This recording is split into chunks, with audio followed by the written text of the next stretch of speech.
Louvado seja nosso Senhor Jesus Cristo. Nós estamos neste período, desse dia 31 de julho até o dia 3 de agosto, aqui reunidos como padres da nossa região episcopal Nossa Senhora da Boa Viagem, para fazer esse retiro. E gostaria de dividir com vocês, meus paroquianos, meus amigos, aquilo que nós temos refletido aqui nesses dias, que vale a pena dividir e refletirmos juntos, porque tudo faz parte também desta nossa convivência, do sentido que nós queremos dar à nossa vida no seguimento de Jesus Cristo, Ele que é toda a razão da nossa esperança e da nossa fé. Eu gostaria de começar este dia com a palavra da segunda leitura que ouvimos no domingo passado, onde São Paulo, na carta aos Romanos, é o capítulo 8, versículo 28, diz: Sabemos que todas as coisas, tudo sem exceção, concorrem para o bem dos que amam a Deus, daqueles que são chamados segundo o projeto dele. Um projeto não só de criação, mas também um projeto de salvação e de uma vida, de um testemunho em Cristo Jesus. O nosso pregador, Padre Carrara, ele começa expressando a necessidade da gente refletir sobre a questão da teologia dos ministérios na Igreja. Não só da vida cristã, dos padres, da vida do presbítero, mas ver essa vida cristã daquilo que todos nós participamos, de uma graça comum de todos os batizados, através do mistério pascal de Cristo Jesus, onde nós, através desse mistério pascal, e nós participamos disso através do batismo, como é importante resgatar a nossa consciência batismal, nessa vida cristã, através do ministério comum dos fiéis. Todos os batizados, sem exceção, participam deste ministério, dessa graça real e efetiva que Jesus nos deu no mistério da cruz e que nós, de uma forma vivencial, participamos através do batismo. Todos somos batizados. O batismo nos faz participar daquilo que é comum de todos os fiéis, a graça batismal, essa graça real que faz parte da nossa vida. Vivemos assim, hoje no mundo, nesse mundo pós-cristão, porque nós estamos vivendo um mundo onde o crescimento cada vez mais de uma cultura que renega e não quer mais o cristianismo como referência cultural, de fundamento para as suas estruturas, né? Esse mundo pós-cristão, gerando então uma crise geral, né? Uma crise mundial. Esse desmantelamento desta realidade da presença cristã no mundo.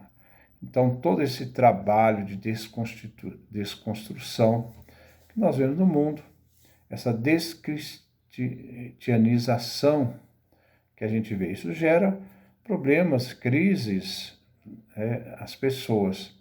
É claro que a nossa identidade de fé, nossa vivência do batismo, vai reafirmar nossa atitude de vivência de fé cristã, de um cristão vivo, um cristão autêntico, um cristão que tem em Jesus Cristo toda a sua razão da sua existência, que que dá motivo e significado à sua existência, né, que ele enfrenta os desafios da vida, né, nós vemos que essa realidade, né, essa situação geral, essa realidade mundial, né, faz com que os cristãos se reafirmem no mundo, né, não como aqueles que querem implantar uma nova cultura cristã ao mundo, mas como aqueles que querem fazer com que o testemunho cristão seja reafirmado no mundo que nega o próprio Cristo e o próprio cristianismo.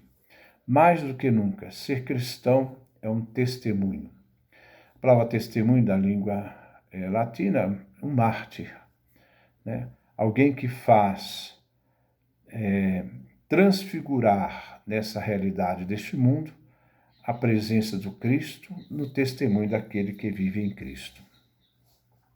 Então, mais do que nunca, a presença cristã é fundamental.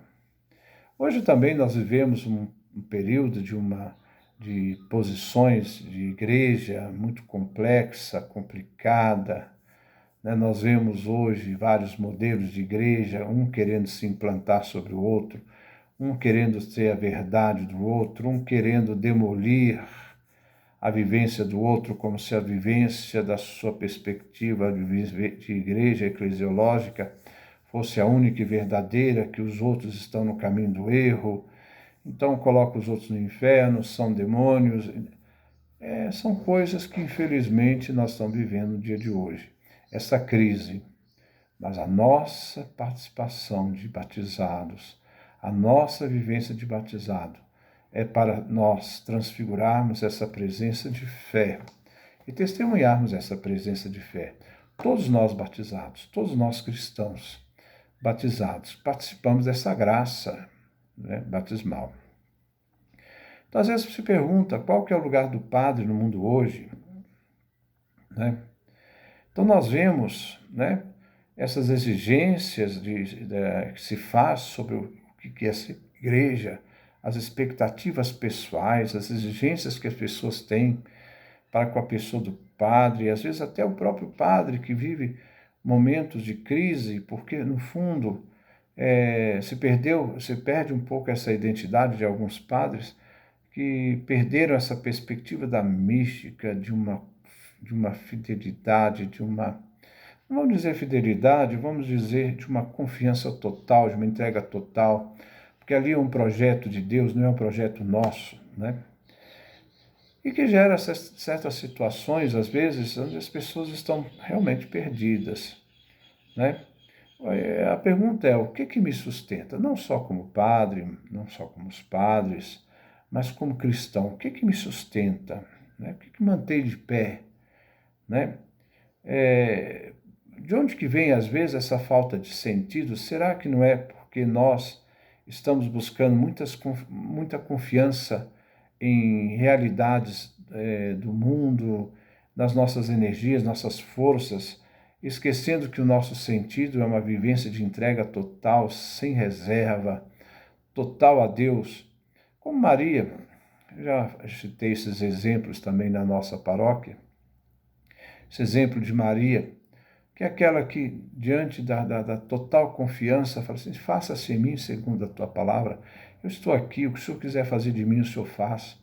Né? Está totalmente diante desse projeto divino, dessa realidade de salvação divina, é não colocar reservas e, acima de tudo, fazer o que Maria fez, né? Mesmo diante dessa realidade, faça-se em mim segundo a tua palavra, ela se prontificou, ela saiu, ela foi visitar Isabel. Nós também temos que sair para visitar a Isabel, temos que sair para manter o nosso trabalho, como Maria manteve o seu trabalho na casa de Nazaré, fazendo o seu trabalho, mas sempre numa atitude de confiança, de entrega, e deixar que Deus realize em nós a sua obra. Né? Então, às vezes também o padre perguntava para os padres, o que me sustenta na vocação do presbítero, de padre? Né? Será que eu, como padre, sou realmente um cristão? Será que eu vivo essa vocação cristã? Né? Será que eu gosto de ser cristão? Será que eu me identifico com isso? É isso que motiva, que é a mola da minha vida? O padre não pode ser em nenhum momento um funcionário do sagrado. O padre é um vocacionado que a alegria de ser batizado, de viver essa graça batismal, se coloca a serviço de uma comunidade. Né? Jesus então anuncia, né, no seu evangelho, a presença, a proximidade do reino de Deus, né? Convidando a cada um de nós, convidando naquele contexto da sua época, as pessoas à conversão, as pessoas a seguir Jesus Cristo, como nós vimos no Evangelho de Mateus, Marcos e Lucas, né, numa provocação de uma mudança de vida, uma mudança de paradigma, uma mudança de mentalidade. Convertei-vos, né? E uma conversão que leva à atitude de fé, de abertura, crede no Evangelho, se colocar totalmente à disposição, de confiança total nessa mensagem, nesse Evangelho anunciado por Jesus.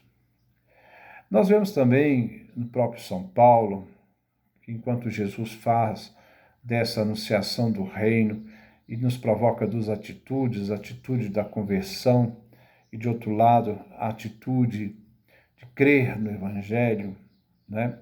São Paulo parte de uma nova perspectiva. O cristão é alguém que está em Cristo, inserido em Cristo, totalmente entregue à vida em Cristo, né? A vida em Cristo, então, é a riqueza, né, de perceber que Cristo está totalmente presente na vida daquele que ama a Cristo e vive na sua comunhão, vive na comunidade, vive a sua vocação cristã, vive o seu ser cristão, dentro de uma igreja inserida, dentro de um testemunho de igreja. Porque eu sou a igreja, eu faço parte, com o batismo eu fui incorporado a essa igreja, esse Cristo, corpo, né, onde ele é a cabeça. E ele dizia também que o Espírito Santo imprime Cristo na pessoa. A ação do Espírito Santo, que pelo batismo também vai imprimir dentro de nós esse Cristo, de uma forma visível, a realidade da graça que nós temos pela salvação de Cristo é impressa de uma forma visível pelo batismo, né? Que nos fazem ser inseridos nessa pessoa do Cristo, viver nessa pessoa do Cristo, ter nele o absoluto da nossa vida, não querer viver sem ele, estar totalmente com ele. E o batismo é que imprime esse caráter visível, que transforma a nossa realidade interior na graça de Cristo. O Espírito Santo, ele diz, o Espírito Santo em nós, dentro de nós, né? É a graça presente e viva em nós. Ele toma também, em determinado momento, o documento da Lumen Gentium, um documento do Concílio Vaticano II. Todos somos povo santo de Deus, todos sem exceção, Papa, Bispo, batizado, todos nós participamos da mesma graça, uma graça que todos participamos, né? Depois, dentro deste povo, é que existem ministérios, funções para manter a unidade da igreja. A função ministerial é uma função de unidade, manter a unidade da igreja, onde todos os carismas estão unidos dentro de uma unidade. E nós vemos então essa ordem da graça, que nos faz todos participarmos da mesma graça comum de todos os fiéis batizados. É claro que a ordem dos ministérios está em função daquilo que nós todos participamos.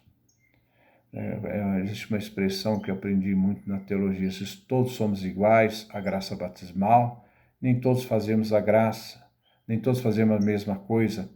Então, a graça ministerial, o ministério, o exercício ministerial, a função ministerial, em função de toda a igreja, do sacerdócio comum dos fiéis. Então,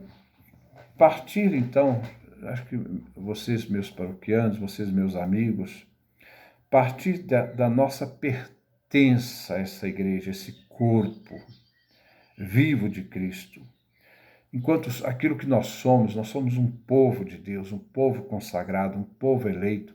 No batismo participamos desse sacerdócio,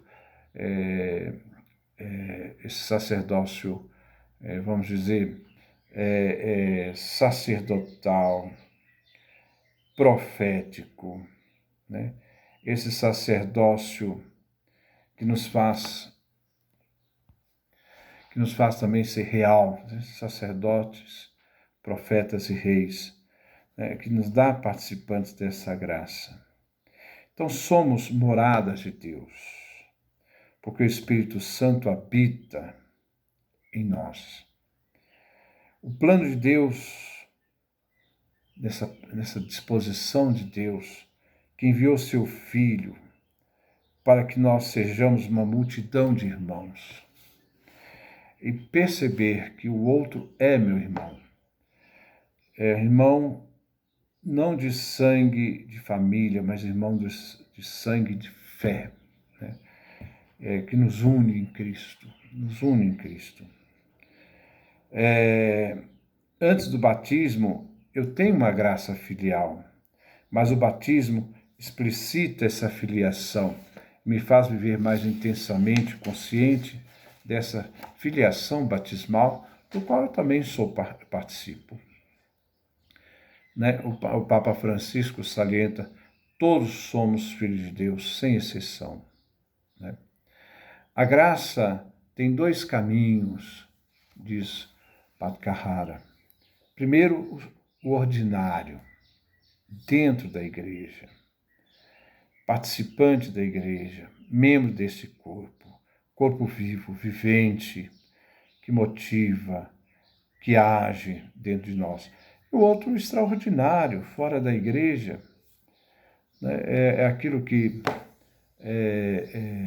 quando nós vemos a segunda apologia de Justino, que fala da semente do verbo, né? Justino, no ano 150, falava da semente do verbo, das sementes do verbo, que existem em outras realidades, né?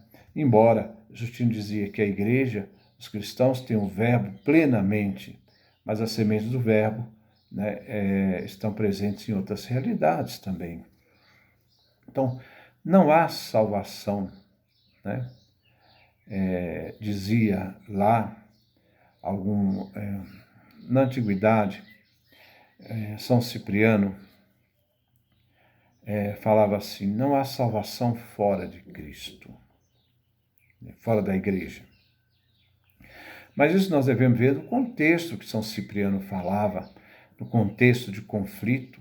Inclusive, ele tinha conflito sério, São Cipriano, com o Papa Cornélio. Se Cornélio não tivesse morrido, Cipriano teria rompido com a igreja. Porque a tradição de Cipriano, que vem da tradição de Tertuliano, centrava a validade, inclusive dos sacramentos, na pessoa do ministro, né? Enquanto já a tradição romana, que é a tradição do Papa Cornélio, depois também do Papa Estevão, que também teve um problema sério com Cornélio, que se o Papa Estevão não tivesse morrido, Cornélio também teria rompido com a igreja, porque Cipriano era totalmente acirrado a esta concepção, e ele escreve: fora da igreja não há salvação, né? Mas dentro de um contexto eclesial de igreja, da igreja de Cartago, que não era o mesmo contexto da igreja de Roma, que era um contexto totalmente diferente, né? Porque a igreja de Roma acentuava o sacramento não na pessoa do ministro. A igreja de Roma acentuava o sacramento na pessoa do Cristo, porque para a igreja de Roma quem batiza é Cristo. O que dá validade ao sacramento é o Cristo, não é o ministro, né? Quem realiza o sacramento da Eucaristia é Cristo. Cristo é o autor do sacramento e dos outros sacramentos. Não se descentraliza na pessoa dos ministros. Tanto é que São Francisco de Assis, quando viu um padre que era tido como pecador, ele dizia: olha, entre um padre, mesmo que tido como pecador, e um anjo, se eu encontrasse no meio de caminho, primeiro eu iria cumprimentar o padre, porque ele é o único capaz de fazer o milagre de transformar o pão em Eucaristia em Cristo, né? E não o anjo. Então, a realidade, porque a centralidade do valor do sacramento está em Cristo. Cristo é o autor do sacramento. O padre age na pessoa do Cristo, né? Enquanto a igreja de Cartago, São Cipriano, centrava na pessoa do ministro. O ministro tinha que estar unido à igreja, se não tivesse unido à igreja, não tinha valor sacramental, né? Tanto é que o Concílio de Trento diz que um batizado, que foi batizado por um judeu ou por alguém que não era cristão, se foi batizado dentro da forma da igreja, o Concílio de Trento diz que o batismo é válido, né? Porque a fórmula trinitária, porque não está no autor, mas quem batiza está em Cristo, que é aquele que realiza o efeito sacramental, né? Então, o essencial é Cristo, a pessoa de Cristo. A igreja é uma mediação, né? Uma mediação para a vivência, a presença, a manifestação dessa pessoa de Cristo, né? E é claro que a igreja, ela deve estar sempre também distinta do reino de Deus, ela não se confunde com o reino de Deus, né? Eu lembro, o Dom Márcio Grec dizia que a igreja é o canal privilegiado, não exclusivo do reino. Ela está no mundo, né, mas ela não é do mundo, mas ela não esgota a presença do reino no mundo, né? O reino de Deus é maior. Então nós vamos voltar, se a gente confunde o reino de Deus com a igreja, nós vamos voltar, né, ao modelo de igreja, né, que era um modelo, né, onde a igreja, né, o reino de Deus se confunde com a igreja, e não é esse modelo, né? Então, o essencial é Cristo, a pessoa de Cristo. A igreja é mediação privilegiada, não exclusiva, com essa pessoa do Cristo. E nós somos chamados a sermos testemunha desse mundo anticristão. Temos testemunho que quer criar uma nova estrutura sem Cristo.